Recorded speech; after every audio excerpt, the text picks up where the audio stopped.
Hello po, isang magandang araw po sa ating lahat and kumusta po kayo sa lahat po ng Leo, no? Sa ngayon po ay nasa Leo na po tayo and pasensyahan mo po ako. If baguhan ka po dito, pwedeng tawagin mo akong Ate Mel. And if not, so alam kong kilala niyo na po ako. And dito po sa channel po natin, pinag-uusapan po natin ang iba't ibang klase po ng espiritual. But so far po, no, and I'm sorry sa lahat po na nakasubaybay po sa akin. I'm out for at least 40 days, no? And walang dahilan po lagi na, or lagi na lang po yan na may dahilan po kung bakit hindi po ako makakaatupag sa inyo, no?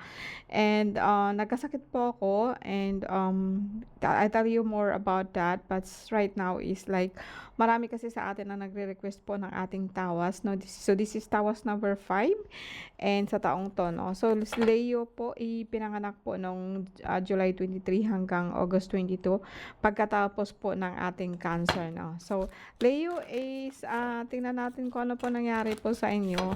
So by sa pamamagitan po ng ating tarot card, tingnan natin kung ano po nangyari sa inyo sa ngayon. And let's go back in the least future po, or sabihin po natin na next of our kung ano nangyari sa iyo ngayon or na kahapon po, no? Tingnan po natin yung immediate kahapon, tingnan natin kung ano po nangyari po sa inyo, and the next one is in the future. So sa ngayon po ang Leo, no? So be reminded lang po guys na ang Leo is hindi lahat po may sakit, so ito po ay para sa mga tao po may sakit lamang. And kung gusto niyo malaman, so pakisabayan po ninyo ako ng aking dasal, no? Ang dasal ko po is Latin at para po ito sa lahat po ng may karamdaman po, para po maalis po kahit papaano po ang ating mga nararamdaman. And so be with me, Leo, no? Sa lahat po na nandito po ngayon. Cristatem Jesum Christi Pater Salvame, Cristatem Jesum Christi Pater Salvame, Cristatem Jesum Christi Pater Salvame, Paternum Deum Christum Solome Christum, Cristatem Christum Igosum Jesus Nazareno, Redilius Dom Christum de pro nosotros trum hominid salvame, salvame, salvame Igosum. And revolta estas taris maluwas igusum para po sa lahat po na nandito po sa atin. Nawa po, no, kung saan man ang galing po ang makaramdaman niyo, sana po ibalik po yan doon o sabihin po natin basta-basta na lang po siya matunaw. Now, let's begin. Leo, so tingnan natin kung ano po nangyari sa inyo. This is tawas number 5. Tingnan po natin kung ano po nangyari sa inyo, guys. Leo, July 23 hanggang August 23. August 22 po dito sa akin.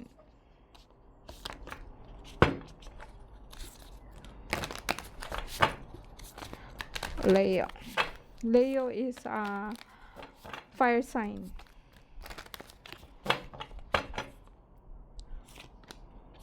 So, ito po yung nangyari sa inyo sa ngayon. And tingnan natin, or sa kasalukuyan, tingnan natin kung ano pa nangyari sa inyo later on or way back, and sa inyo din pong immediate future.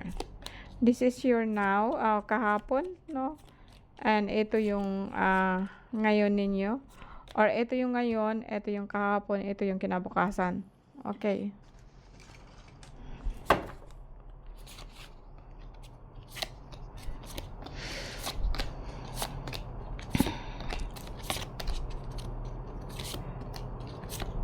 So, ano po mangyari po sa atin, no?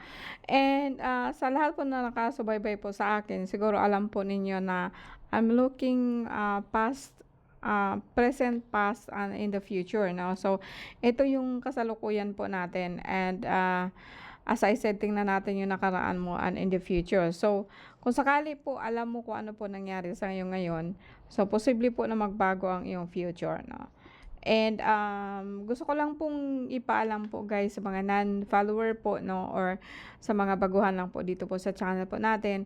Ang ating tawas is like tingnan natin kung ano po nangyari po sa inyo. And kung hindi naman po siya grabe, no, pwede po na basta na lang po siya mawala, no. And ito yung isa dahilan po na if there is something wrong with us, usually po dahil po yun sa hindi mo alam kung ano nangyari sa'yo. And an effort po magpatawas ka, magpatingin ka, ganito pala yung nangyari sa akin. Kaya sabihin po natin na puro lahat spiritual or mga espiritu or mga tao po na masama po ang iniisip sa atin. So, magkaroon po tayo ng idea kung ano po nangyari. And ito po ang dahilan kung bakit basta na lang po siya mawala or gumaling po siya kasi sabi ko nga po sa inyo, wala po tayong sakit, no? Mostly po sa atin is mga elemental po na kumapit po sa atin and mga tao po na masama ang iniisip sa atin. So, tingnan natin, Leo, ang kasalikuyan ninyo sa ngayon, no? Sa ngayon, actually, may nakita akong in the future mo, magkakaroon ka ng problema sa dugo, no? Ngayon, kahapon, o sa kinabukasan. And this is why, no?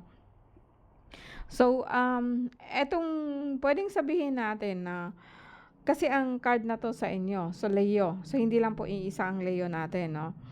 And ang Leo po is like, since nasa inyo ang card na to, pwede po na sa inyo, no, mapapatuon po ang ating card or sa ibang tao po na nai-involve ka with. So, magkakaroon ka po ng idea kung ikaw ito ba or siya ba, no? And gusto ko lang pong idiin po sa atin na kung pwede po na akuin natin kung ano pa po ang nararamdaman po natin, no? Wag na po nating ibaling po sa iba kasi kung ibaling po natin sa iba, mas malala po ang nangyari po sa atin. But ipagdidiinan ko po kung talaga pong kailangan po ninyong magbago or kailangan po talaga po ninyo na I never say na magbago kayo. I'm sorry that ang gusto ko lang sabihin is like kailangan po nilang magbago or magbago po ang pananaw ninyo tungkol po sa kanila. And as I said, pag-aari natin ang ating pag-iisip pero hindi natin pag-aari ang pag-iisip po ng iba. But although nagpapakard kayo, tingnan po ninyo kung ano po nangyari po sa atin, no? Baka po or mostly talaga po, no? Ako I'm 100% po na ang mga gumagawa po niyan hindi lang po tayo nun, no? Kasi sino ba ang may gusto na sasakit ang ulo, no? Sino ba ang may gusto na hindi ka makakalakad, no? And kaso lang po as I know of, lalo na po ngayon nagkasakit po ako, mas nakikita ko po kung ano po nangyari po sa atin. Alright? Now, sa ngayon po sa inyo, Leo, no, sa kasalukuyan. So, ang kasalukuyan mo kasi is like 9 of stone. Makikita po ninyo dito na napaka-concentrate po kayo, no? Like, masyado po kayong focus sa kung anong ginagawa ninyo and pinagdidiinan po ninyo lahat po ang nangyari po sa atin, kung ano po ang nangyari, no? And makikita ko dito na talaga pong lahat po 'yan is magko-connect po siya sa mga tao po na nakapaikot sa iyo, no? And sa ngayon po, as I said, 9 of Stones, so masyado ka pong focus sa ginagawa mo. Tingnan natin ang conscious mind mo. So, ang conscious mind mo lagi is kung minsan po, masakit po ang ulo mo, no? Kung minsan aborido ka, masakit ang ulo, kumaga parang mainit, no? Mainitin or aborido ang ulo mo, no? Ito yung conscious mind mo. And your subconscious kasi is like, there is another woman, the Green Witch, no? And, so, ito po yung conscious mind ninyo. Ang conscious mind po natin is like, Knight of Sword. Ang Knight of Sword, mag-represent po siya sa ulo.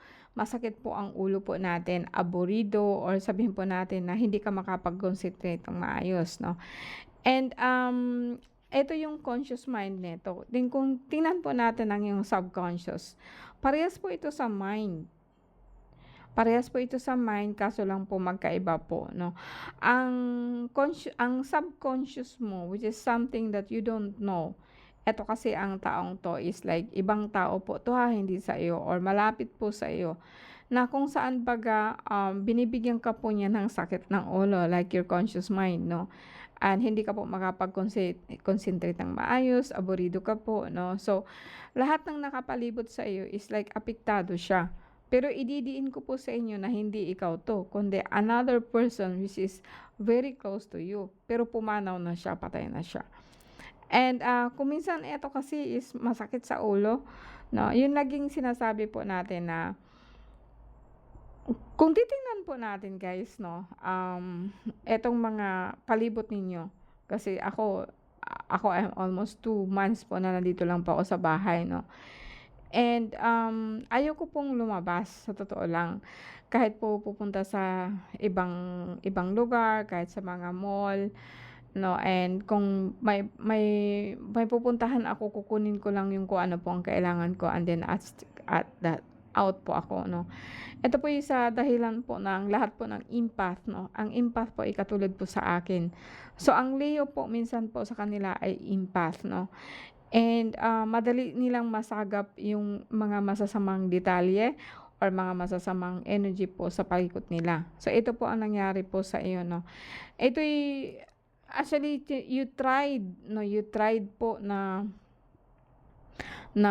makapag-concentrate ka. Pero I doubt it, Leo, na minsan kasi parang nakuha ka na, no? Kaya po kung minsan po nakapag-concentrate ka sa trabaho mo, pero lagi po ikaw galit, lagi po ikaw mainitin, aburido ang ulo.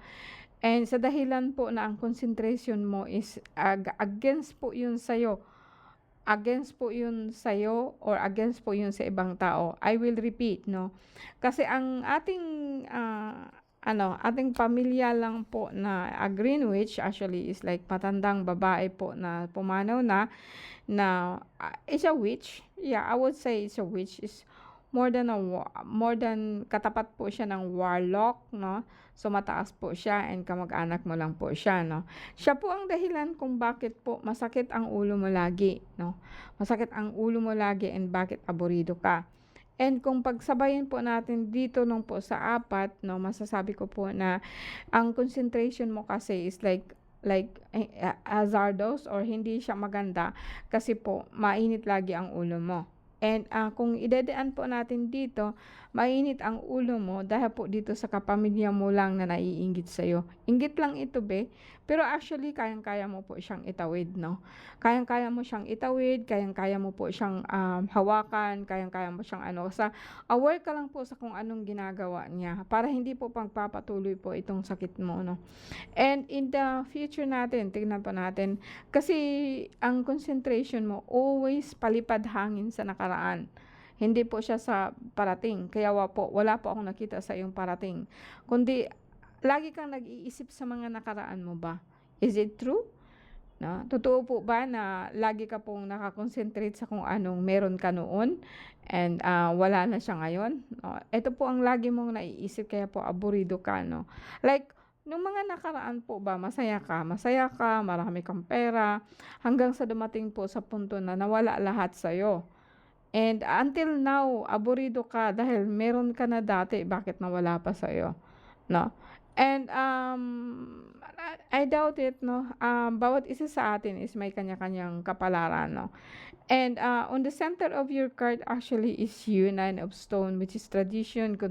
Parang inako mo lahat yung mga pabigat sa iyo nung unang panahon.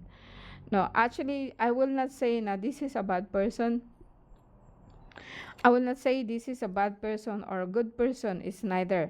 Kasi po, this is a part of your family. Kapag hindi mo po siya pampapansin, porhisyo po siya sa atin. And kapag hindi mo siya napapansin, hindi mo siya nabibigyan diin, hindi mo siya kasi ang mga tao po na pumanaw actually, kung hindi mo sila maasikaso lahat, like pwede mo silang pakainin, pwede mo sila anuhan, o something like kung ayaw mo na po sa kanila, like itawid mo, no? And bigyan mo po sila ng kapayapaan po. And huwag ka na pong tawag na tawag po sa kanila. And then you can actually rest. And until na hindi mo malaman kung ano siya, di magtataka kung bakit perhisyo ang bigyan niya sa'yo. Ito ang makikita ko sa iyo, wala akong nakikita sa iyo na sakit, no? Maliban sa iyo in the nakaraan mo, like nagbabrad ang paningin mo, no? Etong nakaraan mo, like, kasi is like, yeah, maalam ko naman po na Leo is also like fame, also like parang gusto po nilang, lagi silang nakaantabay, lagi silang napapansin, no? And they also like good things, no? And ang Leo actually represent as a roster. And ang roster talaga pong mayabang yan, no? Pag nagtitilaok po yan, so mapapansin mo talaga, ang gara po ng damit niya, ang gara po ng suot niya, ang gara po ng ano niya, pag nakapak po yan, talaga pong magara po siyang titingnan. No? And hindi siya in a way po na pero alam ko po na deep inside gusto mo yon. And walang masama doon kasi you are actually a Leo, no? And And ang Leo kasi is also a leader, pero more on makikita ko po kasi dito na kuminsan kasi sa ngayon, sa panahon ngayon na panahon na po ng AI, nawawala na po ang revolutionary po natin na tinatawag po natin na lakas. Lakas po ng isang tao ang kailangan po sa ngayon, no? Ang ngayon po kasi is parating po yung panahon na kung tinatawag po sa atin na AI, pero hindi ibig sabihin na mawalan ka po ng trabaho o sabihin po natin na mawalan ka po ng dedikasyon. And dito kasi, you are searching something kung ano po ang pupwede sa'yo. And marami kang po pwedeng gawin, no? And actually, one element for you, Leo, is fire. Pero lahat po actually is nasa sa'yo. No? And hindi ka lang masyadong maganda po sa water sign, like Pisces, like, kasi po parang kuminsan, hindi ka po, magsasabi ko nga po ako sa inyo na, actually sabihin po natin, ang dominant zodiac sign mo is Leo. Pero in the past few life po is nakailang ka na, zodiac sign ka na.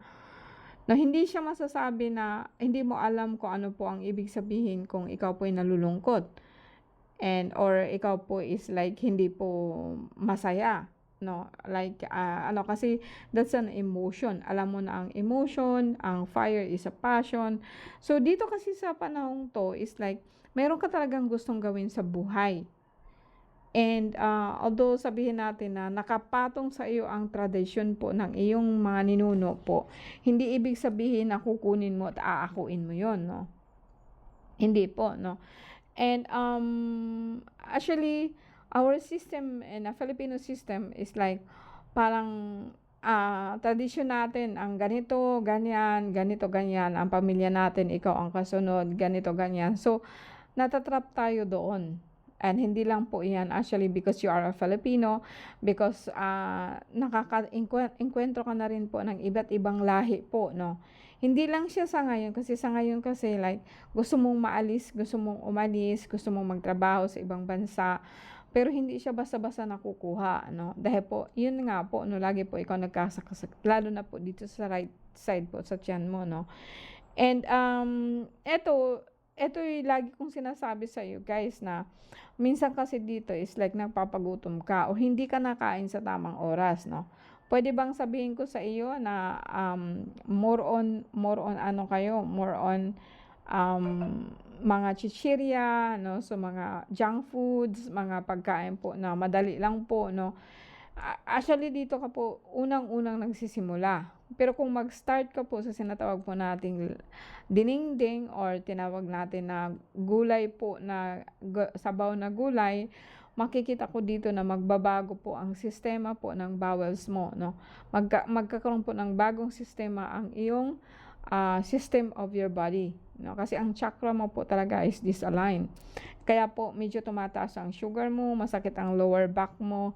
And alam ko po minsan napapainom ka, minsan may mga kasama kang mga barkada, minsan po talaga pong parang nakakainom ka ng hindi pa nakakakain, no? Pero ang sa akin, it's good for you. I will not say na it's a bad thing, kasi gusto ko pong magsaya ka po talaga, kasi this is what you want, no? And hindi lang po na Leo, this is what you want, no? Because alam kong ang most sa atin gusto po magkaroon po ng gano'n na magiging masaya, no? How I wish, no? Kasi sa akin malabo yata 'yon, no? And dito naman in the future natin, so sabi ko nga sa iyo, medyo nagkaroon ka ng problema sa iyong chakra, sa iyong disalignment. Pwedeng in the future po natin is magkakaroon ka na po ng problema po sa puso. And hindi lang po sa puso, kundi magkakaroon ka din ng problema po sa iyong kidney. And ang pananakit po ng tiyan mo, isa na sa mga sintomas. Bloated na tiyan, hindi po ikaw basta-basta natutunawan. And kahit sabihin natin na gawa ito ng tao, pero natatamaan na talaga yung katawan mo. And ito po'y meron din mga tao baga na kung saan ka pupunta, no, kung saan ka like didiretso, no, parang magugustuhan ka nila and you don't like them, but sila gusto nila sa'yo, no. Hindi mo alam ang iniisip nila, no. And, ayoko man po maging paranoid na sabihin ko sa'yo, "Uy, lahat ng ganyan may mga pakana sa'yo," 'no. Ang sa akin lang, mag-ingat ka po and be aware. Kasi po, dito kasi sa card natin, hindi ko masasabi itong sakit mo pa, pero in the long time kasi you are young right now, mga bata pa kayo, kung sakasakaling may edad na po kayo.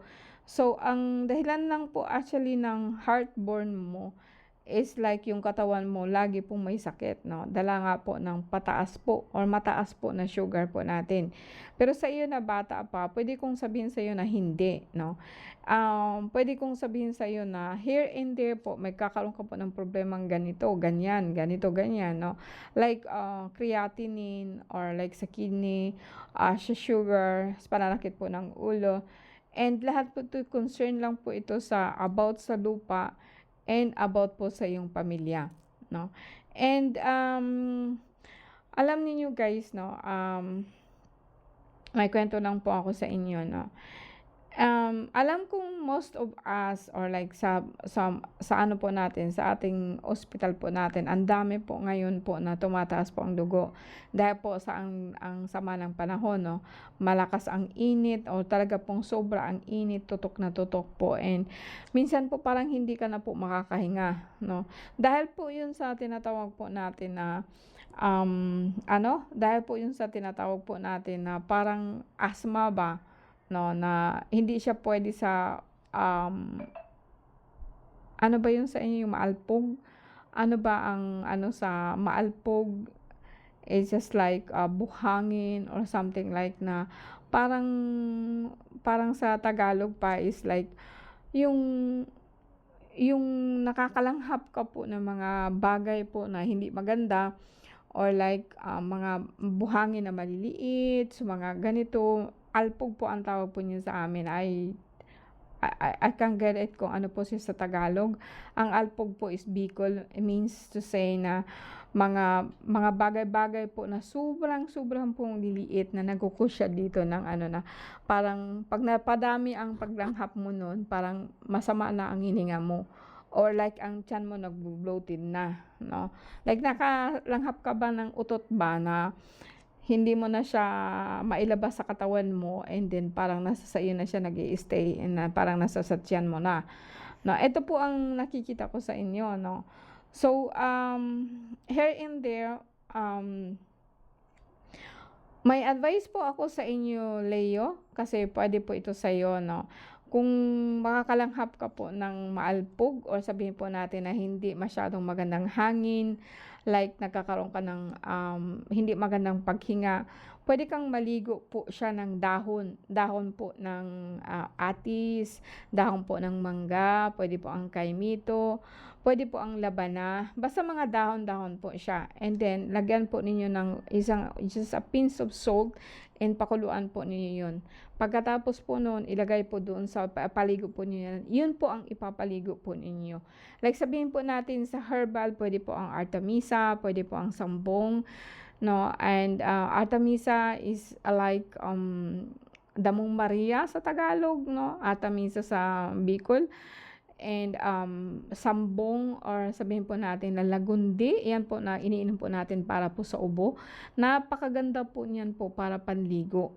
Ang sa akin po, para po maalis po itong mga hindi magaganda po sa katawan po natin, and hindi na po niyo kailangan pong magpatingin sa doktor or magpatingin po sa scientist or sa akin, 'no, or ano, maligo lang po kayo kasi ito po ang pinakamaganda, 'no. And maganda nito is like kung sanay ka pong bago ka matulog, puwede mong ipaligo siya, or Martes, Biyernes po, 'no, or Linggo po ng umaga. Ito po ang maganda pong time po ng panligo. And, hindi mo kailangan ng kahit na ano, and then magpainit ka po sa araw, like very early in the morning, ano, kung sakasakali po na ngayon po yung sobrang init po, 'no. Okay, thank you very much po sa mga nakaantabay po sa akin. Thank you so much po. Thank you po.